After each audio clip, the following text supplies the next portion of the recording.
Ngayong nanalo na ang Pilipinas sa isinampang kaso nito laban sa China, isang malaking hamon naman sa bansa kung paano ipatutupad ang paborableng desisyon ng International Tribunal, lalo na't iginigiit ng China na hindi nila kikilalanin ang naturang desisyon ng korte. Sa kabila nito, naniniwala naman si dating Solicitor General Florin Hilbay na hindi magtatagal ay tatalima rin ang China sa ruling. Si Ria Fernandez sa detalye. Hamon ngayon sa pamahalaan ang pagpapatupad ng paborableng desisyon ng Permanent Court of Arbitration sa kasong isinampa nito laban sa China kaugnay sa agawan ng teritoryo sa West Philippine Sea.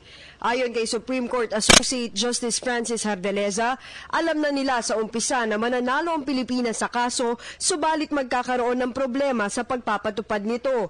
Patunay rito ang pagtangging kilalanin ng China ang desisyon. Very clear legal victory, which will become the bridge, hopefully, to arm our negotiators and our diplomats in their having talks with the other side.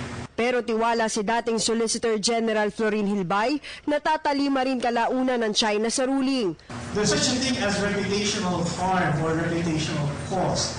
Given this final award, there will be a lot of pressure on China. Wala man tiyak na panahon kung kailan mangyayari ito, isang malaking hakbang na sa bansa na manalo sa kaso. Ayon kay dating Foreign Affairs Secretary Albert Del Rosario, pinatunayan nito na ang tama ang mananaig, gayon din ang pagkakapantay-pantay ng lahat ng bansa sa ilalim ng batas. Dagdag pa ni Supreme Court Associate Justice Antonio Carpio, kaya nating magtagumpay ng hindi gumagamit ng dahas. Sa desisyon ng International Court, kinilala nito ang ating Exclusive Economic Zone o EEZ at ang Territorial Zone kung saan maaaring mangisda ang anumang bansa. Halimbawa nito ang Scarborough Shoal. Gayunman, pinapayuhan ni Hardeleza ang ating mga mangingisda na huminahon muna at hintayin ang ipalalabas na panuntunan ng kanilang lokal na pamahalaan para sa kanilang proteksyon.